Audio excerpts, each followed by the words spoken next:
All right, good evening, folks. Welcome to the Monday, September 25th regular meeting of Kimberley City Council, which I would like to now call to order, being held here on the homelands of the Ktunaxa peoples.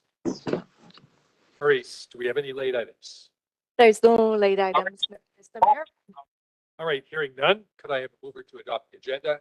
Councillor Royer, thank you, and Councillor McBain seconds. All those in favor? That motion is carried. Next up, we have adoption of the regular minutes of the council meeting held on September the 11th. Mover, please. Councillor Roberts, thank you. And Councillor McGuire seconds. All those in favor? That motion is carried. All right, we do have a public hearing this evening, which we will roll into right away. I have a number of procedures, statutory procedures that I need to read out, so please bear with me while I do that.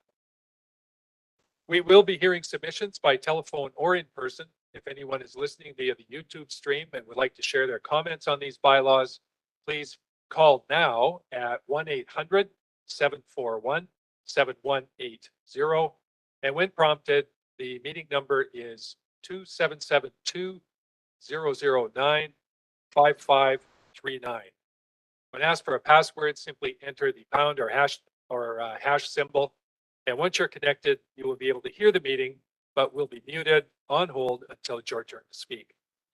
If you're listening to the live stream on the phone, please make sure you mute or turn down the volume on the live stream to avoid causing audio feedback. You may let us know that you would like to speak by entering *3 on your phone, which essentially raises your hand, and you will know when it's your turn to speak when you hear that your microphone has been unmuted. We ask everyone for patience during the hearing as we will be moving slowly to allow ample time for switching between speakers. And please note that there is a minor delay between the live stream and the telephone audio.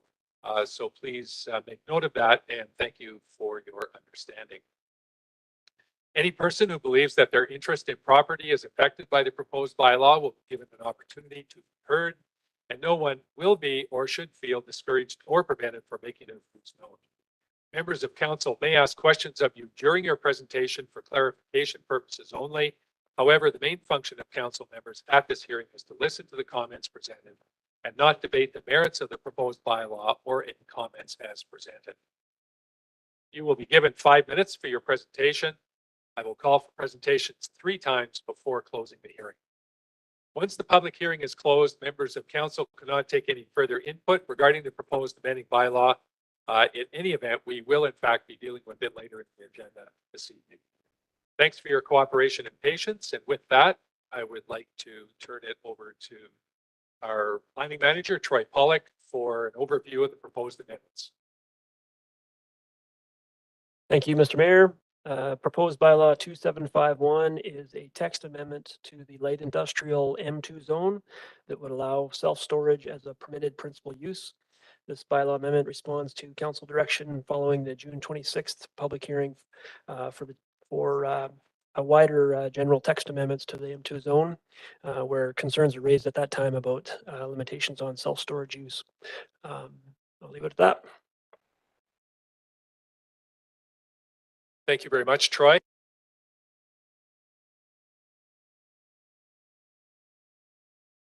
I would now like to call a first time for submissions. Remember, you'll be given 5 minutes for your presentation, and I will call 3 times before closing the hearing. So, do we have anybody who wishes to speak in the gallery? None in the gallery. What about online?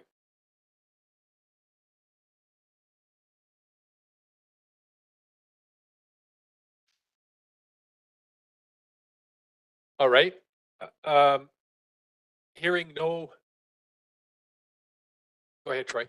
I think Jean Terpsma is on the line. I'm not sure if she wants to speak, but maybe just ask her. She is on mute. Okay, so she's fine. Okay. Did you want to add anything, Jean?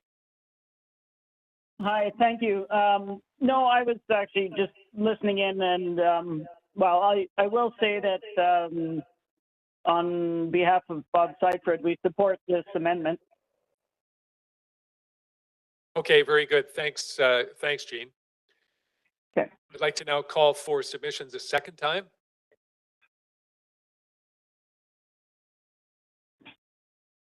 Hearing none, I will call for submissions a third and final time. All right, with no further submissions, the public hearing for proposed bylaw 2751 is now closed. Thanks, everybody, for your cooperation and patience through the process.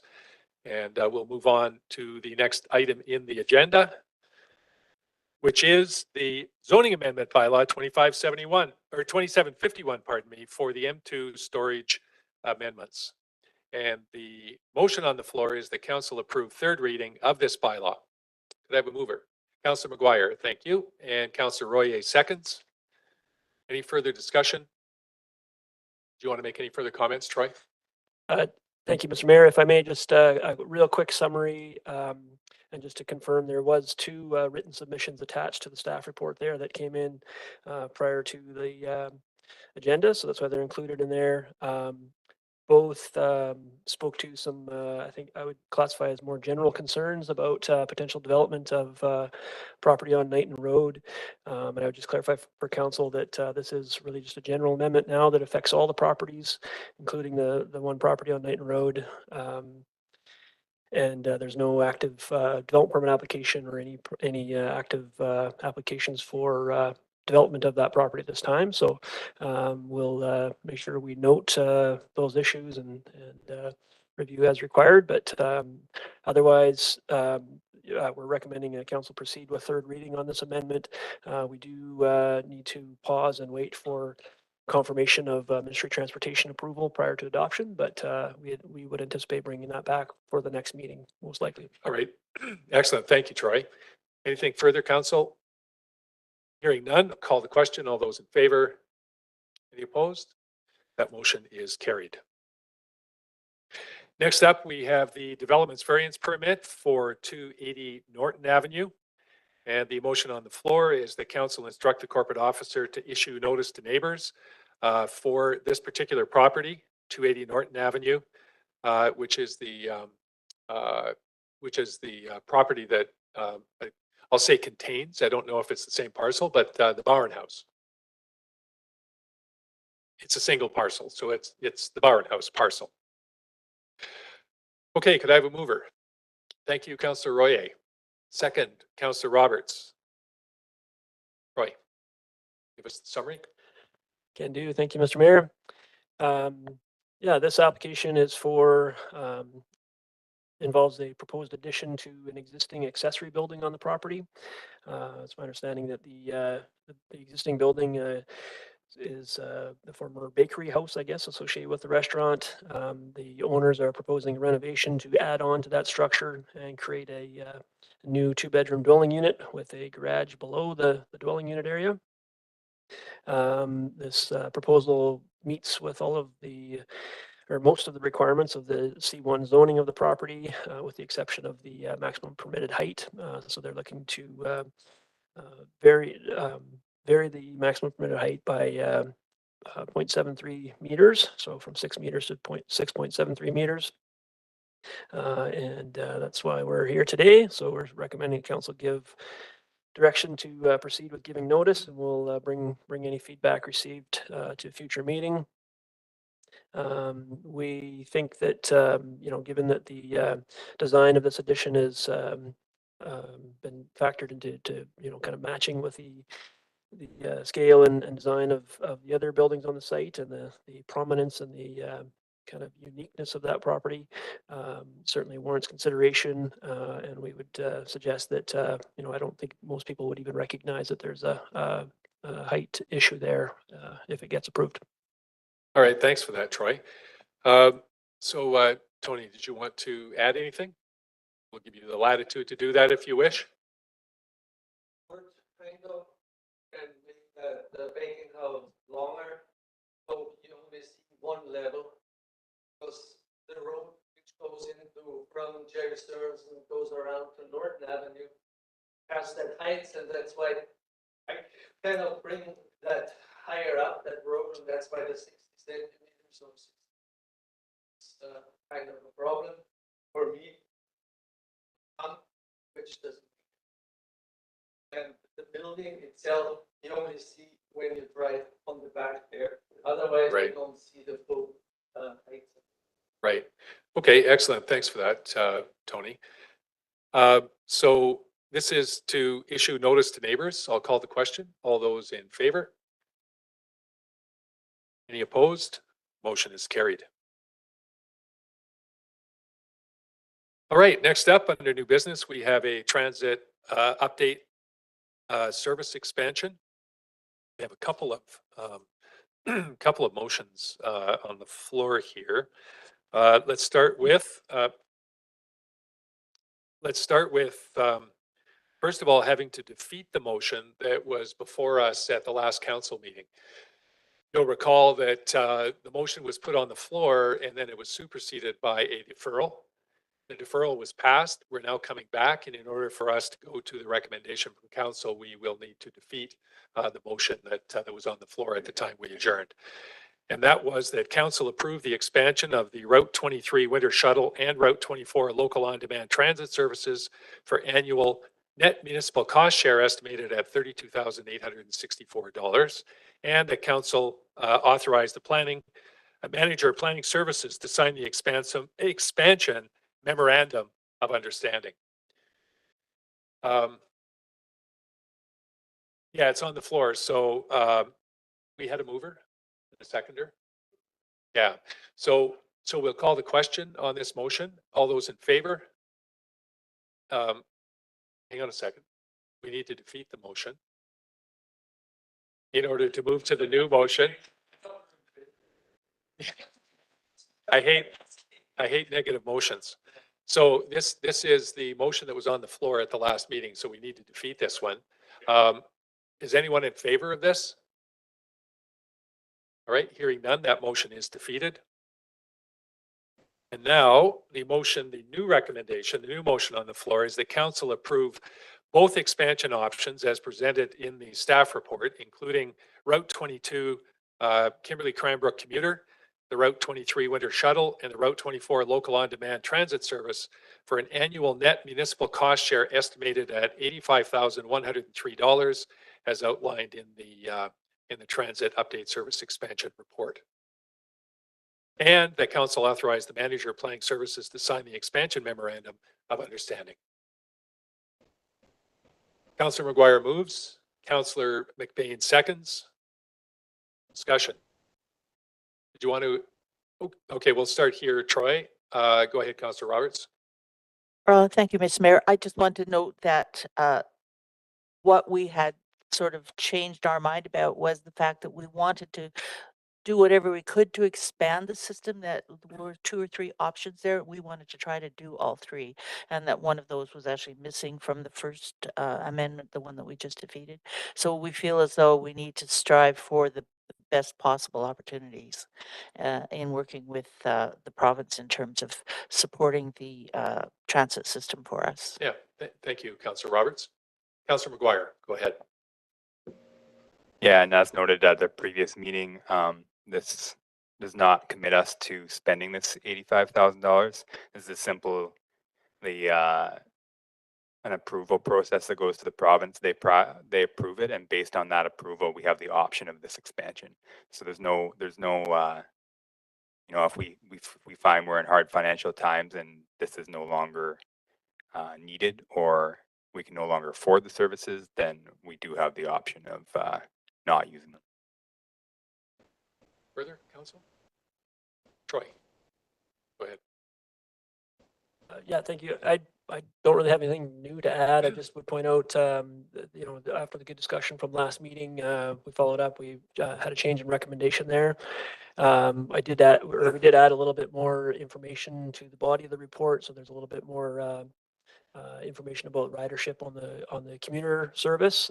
So we just added in that kind of January to August period, which kind of supports or reinforces the annual ridership from the previous 4 years. So yeah, I mean it's all good signs there. We've been managing to kind of regrow or reestablish that ridership, and this is the year to date, this is the highest it's been at this point of the year. So in all those years of service, so things are looking really good there. And again, with the shuttle service last season, ridership really picked back up again there. There was some discussion about So with the recommendation and the motion that's on the table there, one of the options is to expand the commuter service. There was some discussion at the last meeting about, you know, the concern that some riders have expressed about, you know, potentially missing the bus or not having room on the bus to get home at the end of the day. And what we understand from the transit operator there is that there's you know, no confirmed cases of anyone being stranded in Cranbrook, but there has been occasional capacity issues on the earlier trip where riders have had to wait for the later departure. And you know, by adding an extra evening trip there through this expansion, that should help to distribute those riders a bit better and hopefully prevent that in the near future there. And we'll see how that operates, I guess. So that's really all I had to add further. And if there's any other questions. All right, excellent. Thank you, Troy. So just for clarification, it was, as Councillor Roberts mentioned, what we have added, the one piece we've added to this particular meeting is the Kimberley Cranbrook commuter. I haven't seen an updated number on this, but the last numbers that the Ministry of Transportation had for traffic between here and Cranbrook was in excess of 5,000 trips per day. And this commuter service has been extremely popular for folks working in interior health and living in Kimberley, the college, and a number of other job-related trips that are going to Cranbrook. This is a real opportunity to be able to up that level of service with a demand that is clearly there for it. So yeah, I'm personally really looking forward to getting this expanded and getting some service times in there that are going to be a little more amenable to the folks that are doing the trip. Go ahead, Councillor McGuire, and then Councillor Dunneback. Yeah, just a question for Troy. Have bigger buses ever been part of this program or considered? And would that be an option in the future if we were seeing the commuter specifically being maxing out?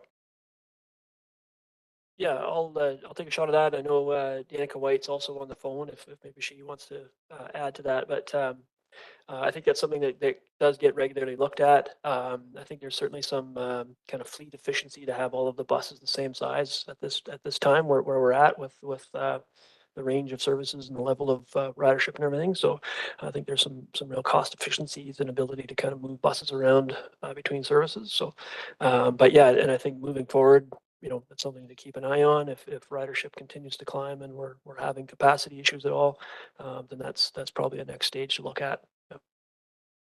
Danica, I'm not sure if you have anything to add to that. I just want to make a comment more than a question, both dipping into kind of both of what you guys said. I have a bit of a history in maintaining buses for the pulp mill and stuff like that. And I think it's awesome that we have this opportunity for people to have the chance to save on wear and tear and maintenance on their vehicles that they're using, and that also that they're going back and forth to work in a vehicle that is regularly safetied with qualified drivers that routinely check their vehicles. I think it's super important. It doesn't really matter which direction we're going out of Kimberley. There's all kinds of hazards. And if I can just make a comment on the size of the bus, with the size of the bus comes more requirements and stuff like that, which also cost them more money. So I think having smaller buses gives them the option to also have that backup bus so that there's nobody's missing a bus. If something's down, they have number 2 ready to go, again with a professional driver. So I really think in the long run to kind of follows along with the reduce reuse theory, reducing our impact, and also everybody's getting to and from work safely. Thanks for that, Councillor Dunneback. Danica, did you want to kind of make a final comment? Or have we pretty much covered it? Can you hear me okay? Can you hear me? We can. You bet. Okay, respectfully through the chair, I'll mention a couple other things about fleet sizes that we consider. And as Troy mentioned, we do review this regularly. And as you're aware, there are several different sizes of vehicles within the provincial fleet that BC Transit manages. For each particular system, some of the things that are reviewed are certainly where they're being maintained. We do have different challenges trying to find service providers for larger vehicles. It also makes a difference in the fleet because we do rotate all of the vehicles through all of the different routes. So if we start getting into different sizes of vehicles, then we also want to make sure that that larger vehicle is appropriate for the local service in town as well. And also thinking about some of the operator requirements and driving sort of license classifications that operators need, and they can be different for different sizes of vehicles. So there's a lot to consider, and right now, I think we are feeling the most comfortable with adding additional light-duty vehicles and keeping the fleet consistent with what you currently have. Thanks, Danica. Appreciate the comments. Okay, unless there's further comments, I'll call the question. All those in favor? Any opposed? Motion is carried. Next up, we have the RCMP contract for approval in principle for 2024 and 2025. And the motion on the floor is the council direct the chief admin officer to send the RCMP a letter of approval in principle establishing the contract strength of the Kimberley Municipal Police at 8 full-time equivalent RCMP members for their 2024-2025 fiscal year. And further, the council direct the RCMP NCO in Kimberley to manage member transfers and leaves such that the budgetary outcome for that fiscal year is equivalent to 7 full-time RCMP members. I have a mover, please. Councillor McBain, thank you. Councillor Dunneback seconds. Maurice, can you give us the overview on this? Okay, so we received this basically budget from RCMP every year at this time, and we have to respond back. And the exercise at this point is to kind of like have an idea of the budget for 2024, 2025. And so in anticipation of this report, Jim Hendricks, the chief financial officer, and myself, we met with the Sergeant Woodcox and actually reviewed the numbers, the statistics for how many members we've had over the years. And if it was still keeping the 8 full-time equivalent as per the like what we have currently with the RCMP was going to work for us in 2 years, like in 2024, 2025, and if we could still manage at 7. So the contingent for the detachment in Kimberley is a total of 10. So it's supposed to be 8 members paid by the city and 2 members paid by the province. And in discussion with Sergeant Woodcox, it's still working for us, but we do have to keep a really tight look at that. So we agreed that we were going to basically look at it again very closely as the year progressed to make sure that this is how we want to manage the detachment. So it's a big expense, and in consideration of if we needed to request another FTE, like that's when it came into like, that would be like a 1.5% tax increase if we did request 9 FTE and manage at 8. That. All right, so we have some flexibility over the next year, and we'll be keeping an eye on it. We're keeping an eye on it, and what we've suggested is that there are some things that cannot be discussed in regular meetings, and that we will plan in camera Sergeant Woodcox so that he can actually give you an idea of staffing. Okay, very good. And just for the public record, we're looking at just a shade under $1.4 million annually for the policing costs. Go ahead, Councillor Roy. I'd just like to make a general comment. I like the budget and everything, but there's some inside stuff that a lot of people don't realize what the RCMPs are going through.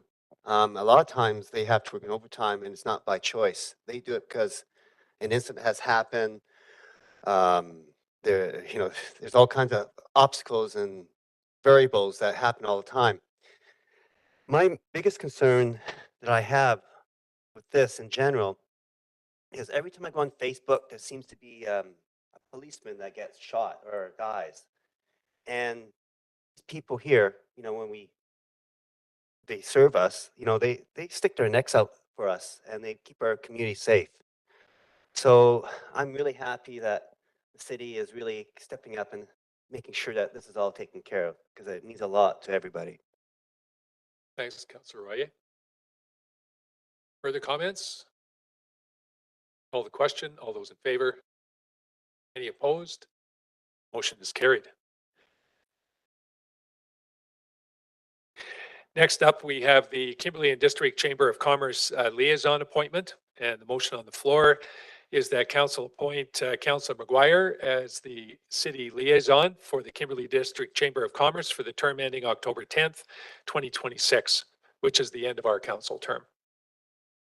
Could I have a mover? Councillor McBain, thank you. Councillor Dunneback seconds.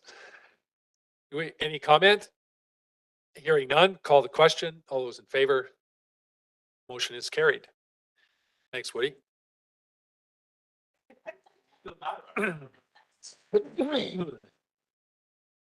Next up, we have the appointment of the liaison for the Kimberley Nature Park Society. And the motion on the floor is that council appoint Councillor Cairns as the city liaison for the Nature Park Society for the term ending October 2026. Councillor McBain moves and Councillor Dunneback seconds. All those in favor? That motion is carried. We have a couple of additional appointments that will be coming at the next meeting.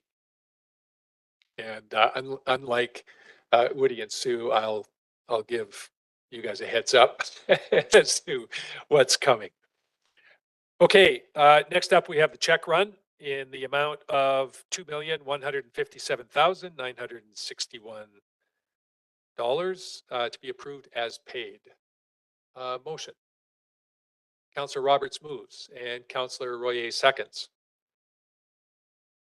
Any non-routines? Anybody notice or would like to mention? Sandra? It's not fair to call them non-routine because really what they are is a culmination of various projects that we've been working on. And so there's a couple of hefty ones in there for paying out the contractors that have been working or paying them along their way. Some of them are not finished yet and we'll be seeing more. But other than that, basically everything is pretty routine. It's just that when you get a couple of chunks of at $350,000 a crack sort of thing, that it does influence the total, and Okay, the rest of it's day to day. awesome. Thanks for that. We do a mover on that yet? Yes. Yeah, I'll call the question. All those in favor? That motion is carried. Okay, next up, we have a couple of items of correspondence. Mover to accept. Councillor McBain, thank you. Councillor Royer seconds. Anything to bring forward? Go ahead, Councillor McBain. One's an action item about the crosswalk there in Marysville. So I don't know exactly what the action is. I don't know if it actually requested us to do it. It was just us to consider doing the crosswalk at Marysville School and the same as the rainbow crosswalk that we have up in the Platzel. I guess if we're just making comments on it, I'm completely in favor of doing something like that. I think it's a great message, and I would just leave it at that. Councillor Roy. My only question about it is, I know that the city controls where the crosswalk goes, but if it's on the highway, isn't that the Department of Highways that controls that? So we have to look into that, right? Okay. Yeah. That's my only comment. Go ahead, Scott. Yeah, we don't paint crosswalks on the highway. There's all kinds of rules and regulations about that, but I'm not 100% sure where they'd like it. Probably, I'm imagining closer to the school. And we've got some practice, and we found a way to make the paint last and be more cost-effective way of putting down rainbow crosswalks. So I think staff are capable of doing that. Go ahead, Councillor down the back.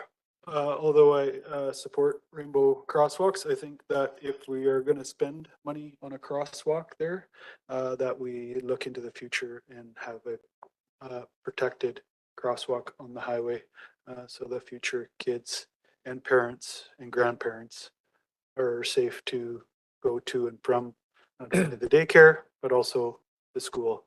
And if money's going to be spent, that's the direction I would like to see it be spent. Okay, thank you for that. Further? Councillor Cairns, go ahead. Just want to mention that I'd fully support a rainbow crosswalk wherever that might occur. So We have quite a number of crosswalks in town, and we're getting these come in on kind of an ad hoc basis. I think it would be useful if we had a strategy to fall back on rather than dealing with these one at a time. Can we kind of toss that over the wall to staff? I think the strategy would involve putting them at our schools first. So I would say McKim, Lindsay Park, Marysville, and Selkirk would be, you know, just reading the tea leaves, that would be the 4 locations we'd probably suggest first. This being one of those locations.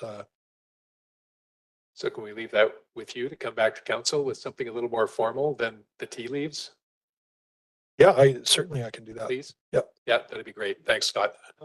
So Go ahead, Kevin.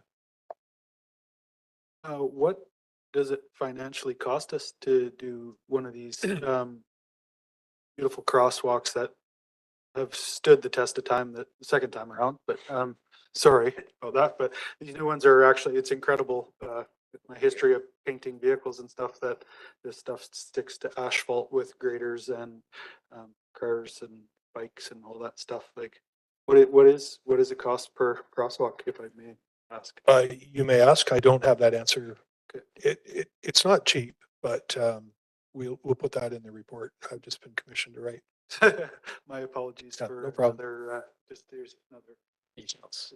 Thanks, Scott. and thank you. Okay, anything?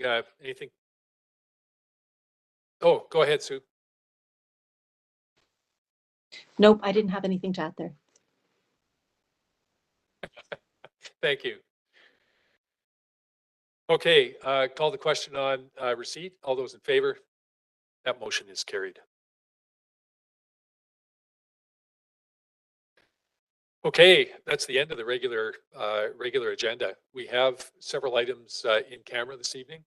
So we'll kind of roll through the end of the meeting here with question period. Members, pardon me. Members of the public may call 1-800-741-7180, and when prompted, meeting number 2774-288-4049. If there are any questions for council this evening, based on anything that has been seen in the that we've covered in the agenda this evening. While we're waiting for that, we'll do our roundtable and start with Councillor Cairns. You're coming to us from Vancouver Island, I understand. Right, Chemainus, visiting family over here. So Yeah, awesome. here for the storm as well, which has actually just been a really nice gentle rain with lots of wind right now. So hopefully it just continues as a good gentle rain that everybody has been really needing. Hunker So down. yeah, yeah, for sure. So wanted to mention, great to see the city moving forward with the October 14th midday tour of homes in Kimberley that are highly energy efficient and have low carbon emissions. So yeah, want to put that out there. Saw the city posting it on the website and on Facebook today, and it was great to see. A big thanks to the City of Kimberley staff, Andy, Christy, Troy, and Pam organizing this along with our partners at the Community Energy Association. So it's an opportunity to check out those homes with the homeowners and experts, and they include both new homes and renovated older homes.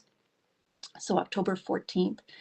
And I'll mention I attended UBCM along with Dawn and Sandra last week, and it was an action-packed week with a lot of really good information and kind of networking with other local government and provincial people, and being involved in setting policy, voting on resolutions. It was really interesting for me as the first UBCM that I've attended.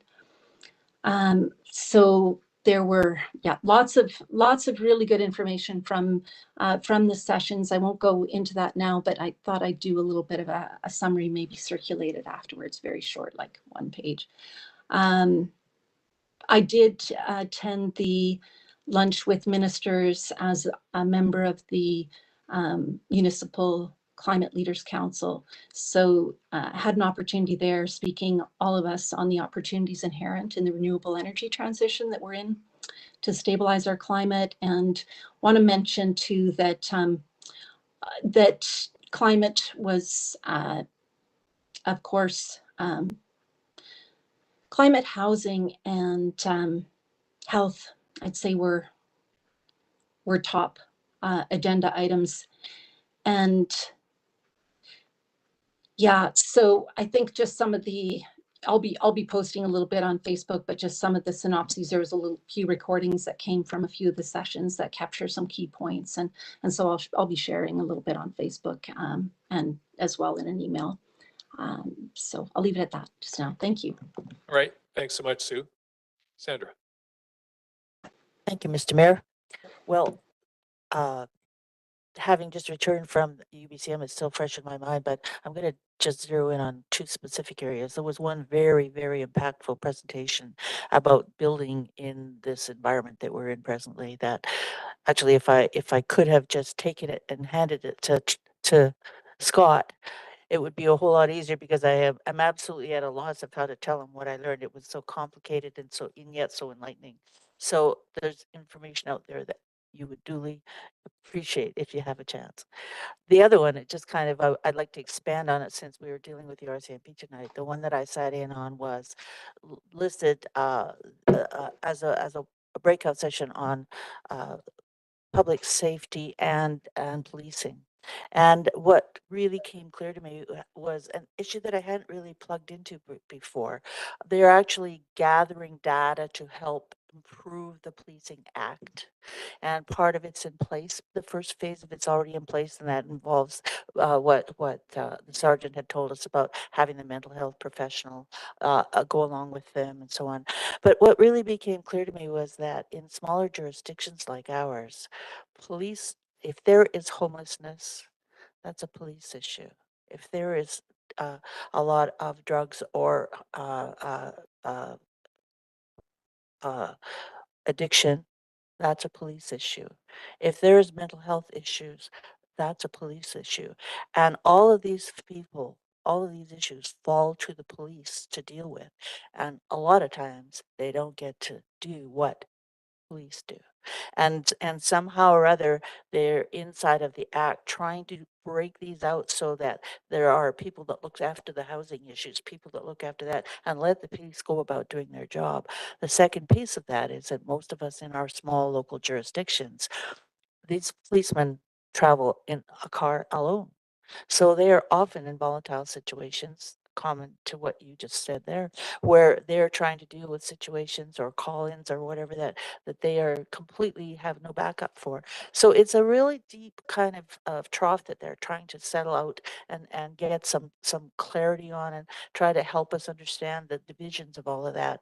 I kept waiting for them to get to the place of accountability for crime, because as a person who's been recently, my family's store has been vandalized and broken into, and I kept waiting for them to get to that place inside the Police Act.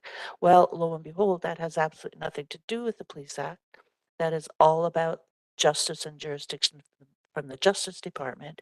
And I guess if we really care about that, we're going to have to set up our own committee about fixing the justice system, because it's like there's just a kind of a catch and release thing happening now that is costing the taxpayer all of the money that, rather than being spent on putting somebody in jail, is just being spent to put back my business, you know? Yep. So it was very kind of eye-opening to me to look at it from those perspectives. And I'll stop at that. There was oodles and oodles of other really cool things, the morning breakfast with the energy So- sector. So I think, as Sue had mentioned, I think it would be useful for the three of us to do a one pager. Yeah. And distribute to council. Yeah, Because we all were in different directions. so great. We were rarely in the same bringing in, place. Yeah. Kind of different things, yeah. Thank you for that. Thank you for listening. Thanks, Sandra. Woody? Yeah, I did not have an opportunity to attend this year, but I'm looking forward to attending in the future. I did attend our open to the public session for the Parks and Recreation Master Plan, which was enlightening. There were lots of good ideas out there, lots of people putting in their 2 cents, and I'm looking forward to seeing the results of that. Excellent, thanks, Woody. Jason?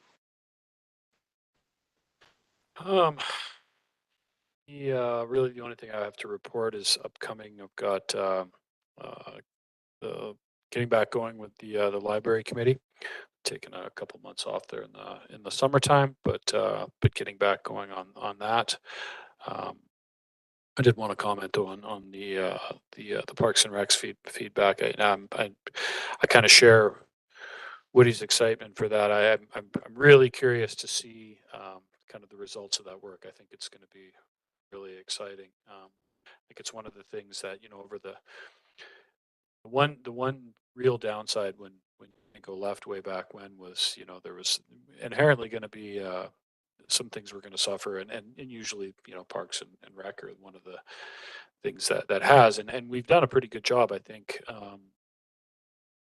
at least in the time that I've been at this chair, where we've tried to, you know, make it a focus, but having a document where that really starts to pinpoint, you know, where we can best target our attention is really exciting. So I'm looking forward to that, and it's really cool to see the community participation in that as well, because the demographic also within Kimberley is changing pretty rapidly, and it's nice to be able to be malleable as a city and you know, provide the folks what they're looking for. So yeah.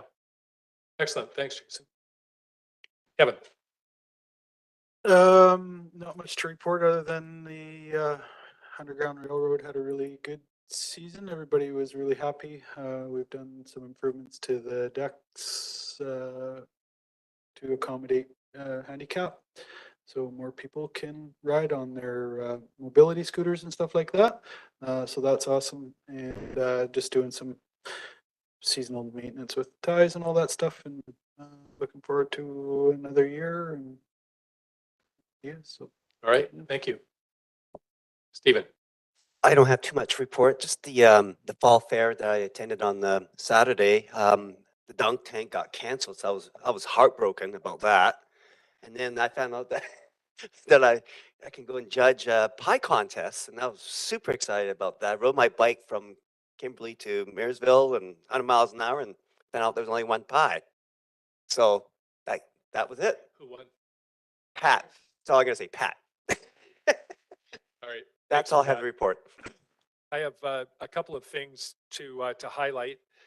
Out of UBCM, there were a couple of tourism RMI meetings, the 14 resort municipalities. One with us as a group where we talked about priorities that were sitting in front of us, and then one with the minister where we got a chance to share some of those conversations. And just so everybody around this table knows, the big kind of priorities are priorities that hit us actually fairly hard, because we are one of the smaller municipalities. In fact, I think we're the smallest, actually, aside from Rossland in the consortium. First is number one priority is infrastructure and how tourism impacts our infrastructure. And along with that, non-property tax revenue sources that need to be looked at. So right now, as we, both tourists and residents, kind of wear down the infrastructure, it's really our taxpayers that are footing the bill for all of it. And we need to find a way that the tourism industry pays for some of that as well. RMI spend flexibility. We've talked about this for a long time. It's really critical for us because we have a really small amount of money. We only have about $150,000 a year to spend, and it's all chopped up into about a half a dozen pieces where none of them are big enough to really do a whole lot that's very impactful. So RMI spend flexibility.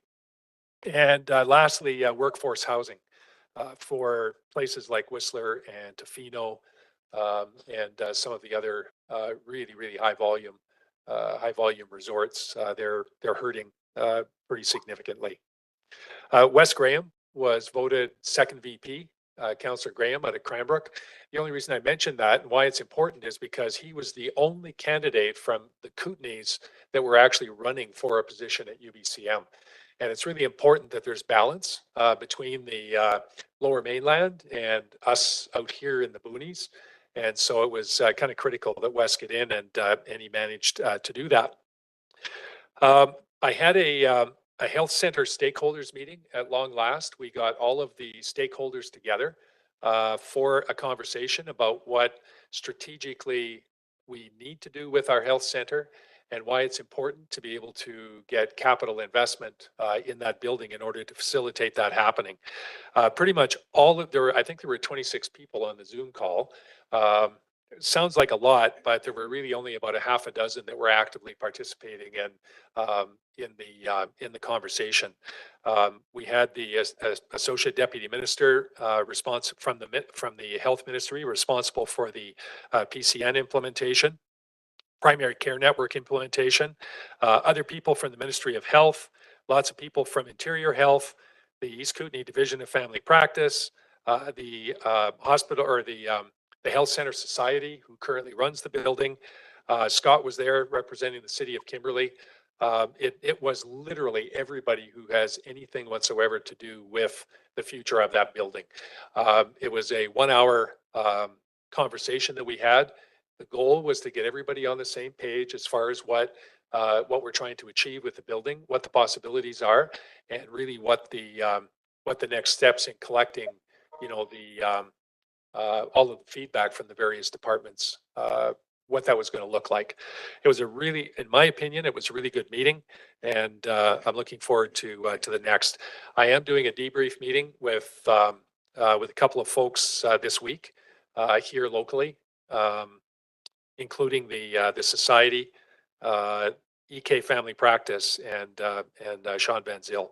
So we're going to figure out, given that call and who said what to who, what's our strategy going to be for doing what we need to do to push this thing forward.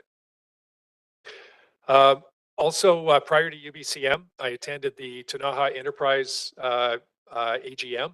That's the Ktunaxa businesses that are under the umbrella of Ktunaxa Enterprises.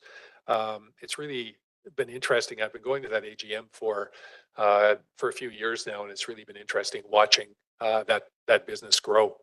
I also met with Sergeant Woodcox and his boss when he was in prior to the meeting that Maurice and Jim had with them as well. And finally, I also had a Columbia Basin Trust Board meeting up in Kaslo just before UBCM. And the reason I mentioned that is that the CBT AGM was on the Thursday, and if those of you who didn't have an opportunity to attend, it is on the CBT website to talk about all of the investments that are being made in the basin. And there are a lot of investments being made here in the East Kootenays and here in Kimberley for that matter. It's worthwhile checking out all the fine work that the folks at CBT do. That'll be it. That'll be it for tonight. Okay. Do we have any calls? There's no people online. Okay. What about the gallery? Do we have any comments on what you heard here tonight? No? Okay, hearing none. We do have a closed meeting to go into. If I could have a mover to do that. Councillor Royer, thank you. Councillor McGuire seconds. All those in favor? Motion is carried. All right, we'll take 2 minutes and move into in-camera.